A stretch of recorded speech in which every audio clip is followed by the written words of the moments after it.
back to What Arty Noobs with General Disturbance. This is the M53, M55, the Tier 9 American SPG. This one is located on the south spawn of Cliff, and it's under the command of talon1958 of OLIMP. And of course, Talon is in the contest to win the Weekend Lion. And he's trying to play catch up with Angelina. Game on! Well, there's another Arty in this game, and it's an M53 and they're quite big. Well, they're both headed off to the south end here. I guess they're both going to fire either up at the hill or into the western pass. And it's much easier to do that from this position. Now, the standard reload, 40.27 seconds. Talon's got 32.56 as his reload time. And he is aiming up onto the hill, so he's obviously trying to catch any light tank that tries to go up there.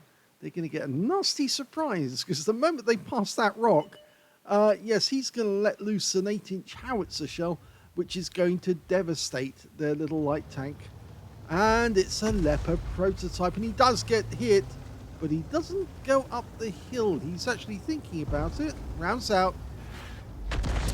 Well, that kind of persuaded him that it's not a good idea to go up the hill, because if he saw that explosion, he'd suddenly realise, yeah, it's a bit dangerous.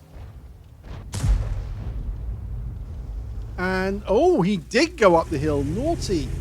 Okay, well, Talon's got his work cut out for him then to take that guy out, because he's going to be able to shoot down on some of our guys who are actually going around the hill right this moment. So we need to put a round in there. Rounds out straight away. Now, hopefully that was close to the Leopard prototype. He's landed in a Tier 10 game with Tier 9 tanks. He needs to get as much damage as he can in this game, because obviously he's trying to beat Angelina, who's got a second class bruiser and a Confederate, I believe, at the moment. That's the leading score. Trying to get an E4 here, which is a Tier 10. So he'll get 10% extra XP for every bit of damage he does to this guy. Oh, and the windmill is actually getting in the way now, so yeah, he's had to move his aim, and he's following the target. But luckily, the M53, M55 does have a turret, which means you can adjust and still find yourself dialed in. Okay, that looks about right. Rounds out, and he does move back. Oh! That guy was incredibly lucky. The shell went over the top of him and exploded on the cliff edge with no damage to him whatsoever. Okay, there's that Leopard. And you can see he is looking down and shooting down at some of our teammates. And that was a shot there that came from the Leopard. Now we really need to put that guy out of his misery. Or out of our misery.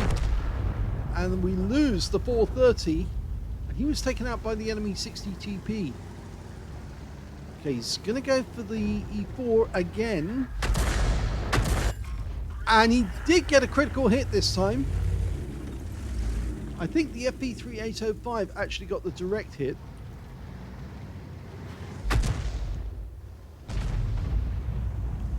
well, we've got a Rhino Sorrente which is holding back these enemy tanks. So now, Talon's really going to have to go to work to help the Rhino Sorrente keep these guys at bay. He's almost loaded. Trying to go for the 60 TP. Rounds out. Direct hit on his upper plate for 337. Now, he doesn't have to move too far, but just enough so that the enemy Arty aren't interested in getting him. That Leopard prototype's still up on top of the hill, but he's gone back to the E4. I think the reason why he's going after these guys is they are Tier 10s. And of course he will get that extra XP. Okay, can't see the guy. The Rhino Sorrente's come around the corner. And there's the 60 TP trying to make it up onto that little level. He's trying to get a better angle to shoot. Talon wasn't... He was expecting the guy to come forward. He fires the round in anyway and gets 168 of splash. The Leopard prototype up on top of the hills just killed our Waffenträger. So I guess he exposed himself for too long. Or is it the other way around? No, it was the enemy Waffenträger killed our Leopard prototype. That was my mistake. Okay. Going for the 60 TP. No, he's not firing yet. Wait for it. Now, rounds out. Direct hit. 297. Good shot. Yes, the Leopard prototype still up on top of the hill, and people are already pointing there saying, yeah, we need to hit that. Talon's noticed this Hori 1. He's actually come around the hill. He's trying to fight our Leopard. So, oh, he got the Leopard. Got him. Good. Now we've seen... Okay, it's T54E1. We can't get a shot at him. And the 60 TP just takes out our Conqueror. Now, can we get a shot on him? He's still very healthy. That's a direct hit. 324. Another shot on target.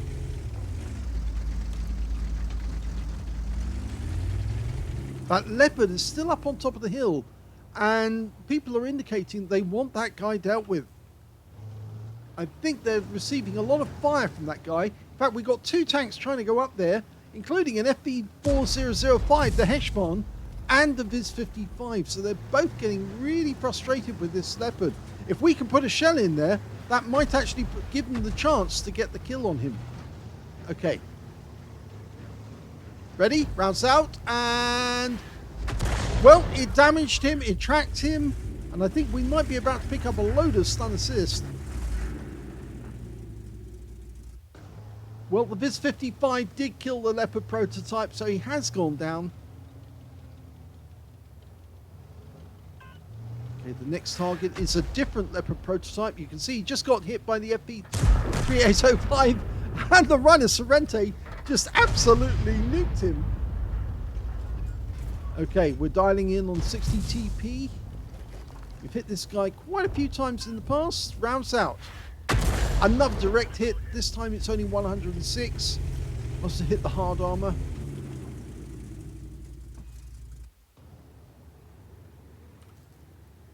There he is. He's still alive, but he is now basically a one-shot. So if we can land a shell on target, we should be able to overwhelm his hit points and take him out of the game.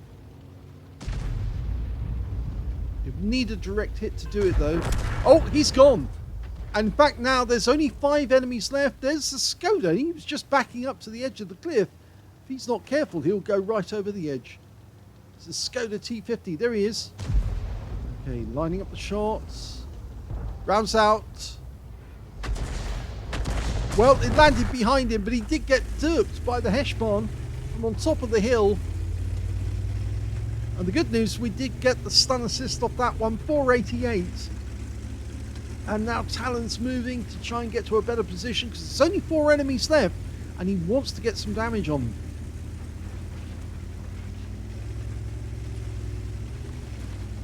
In fact, the FV3805 has recognised what Talon's doing and even he's moving to try and get more damage.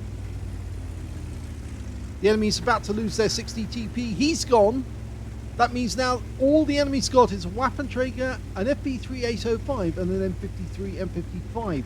More than likely one of them's in the sniper's nest. In fact, their FV3805 just killed our Heshbon. Okay, so we're going for the sniper's nest. There's the Waffenträger. He's actually moved. There is somebody up there. In fact, there's the FV3805. We're dialing in on his spot. Should be able to get a kill shot if we get this one through. It is the direct hit. But we didn't get the kill. Oh, we've lost sight of the Waffenträger. Now he needs to change position to get a better angle on that Waffenträger. They've got virtually no armor Waffenträgers, which makes them perfect targets for Arty. Because if you can get a penetrating shot on a Waffenträger, you collect a lot of hit points. And that guy's 100% healthy. So we just need to get the right spot. And there he is. Now, can we shoot from this position? We're a little close to those columns. But yes, we can get a shot. Okay, we're dialing in. Oh, the FV3805 beat us to the punch. But that means now there's only one enemy left, and that's the M53, M55. We're looking around to see where he might be. We think he's down the dip. Okay, it's more than likely. There he is. Can we get a shot? No, not a direct one. It's going to be a splash.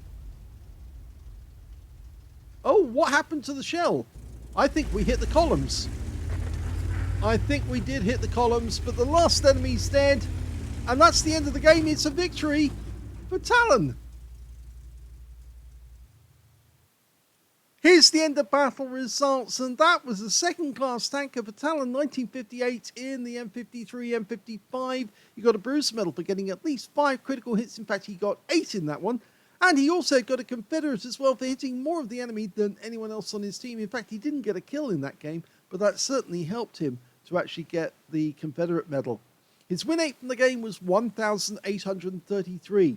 Now let's have a quick look and see Angelina's best score so far. We can see she also got a second-class bruiser and Confederate, but her win rate was only 1,743, which means that Talon is definitely in the lead. He's going to get the Weekend Lion, unless Angelina can get a first-class tanker or an ace tanker, because an ace tanker would win the contest outright from that moment onwards. Anyway, let's have a look at the team score. Well, we can see the highest damage in this game actually went to the Viz55, who got 7,690 hit points of damage. He did a lot of damage in that game. He got the high caliber and a Confederate in that game, and he was alive at the end of the game as well. Second highest damage went to the Heshbon, 3,138 hit points of damage. And the third highest damage went to the 60 TP on the enemy team with 2,831. We can see that Talon got 2,117 hit points of damage. He was beaten by 5 members of the enemy team and 3 on his own, which puts him in 9th place on damage. When it came to kills, though, it was the Viz55 did the best with 3 kills. So did the Heshbon, and so did the Waffenträger auf Panzer IV. And 2 kills went to the Leopard 1 on our team, and on the enemy team, there's 60 TP. When it came to Talon, he didn't get any kills, but as I said, that helped him to get the Confederate medal. And when it came to base XP, we can see that the Viz55 got the top on that one as well, so he's got the top in all 3 columns. 1,263 went to him, and 952 went to the Leopard, and 871 went to the FE3805, who also got a Confederate in that game. So, yes, there were 3 players who managed to get Confederate medals in that game. Both Artys got them, and also the Viz55, the high scorer. Well, even though the FE3805 came third on base XP, you can see that Talon wasn't too far behind. He got 819 in that one, and he's actually in 6th place on XP. He fired 13 rounds, 6 direct hits on the enemy, none of them penetrated, which is a pity, because if he'd actually got that shot on the Leopard prototype, actually a direct hit, it's more than likely he would have penetrated the guy, because M53, M55 shells tend to go through the armor on Leopard prototypes because it's very thin. He also got 9 splash, damage of 2,117 hit points, all of it at more than 300 meters, damaged 6 of the enemy, didn't get any kills, but he did get 1,227 hit points of stun assist of 10 stuns. Now, he did get a mission completion on the credits, so he took away 63,601 credits for the game. And he also took away 2,457 experience points as well. But what he is he's in the lead. He said, boy, I thought this was a loss, second class and Confederate. No, it wasn't a loss. You were doing very well. The team were having difficulty with those enemy tanks that were coming around the hill. But luckily, that Viz55 and the Heshbon managed to get rid of that Leopard prototype right up on the top of the hill, because I don't think the guys in the sniper's nest knew what they were doing. And once they were up on top of the hill and evicted that Leopard prototype, in fact, the Viz55 is the guy who actually got the kill shot on him. Once he was gone, it was easier for our guys to actually go around the hill, or go around the cliff and take out the remaining tanks. Yes, it's always a good idea to get rid of any enemy tank that's right up on top of the hill if you can, because those guys can be snipers that actually shoot down on any of our guys. And I think we did lose a few tanks to the Leopard prototype while he was sniping down on our teammates. I hope you enjoyed that replay. If you did, please give this video a like, do subscribe to our channel, leave a little comment down below because it feeds the algorithm, and thank you for watching.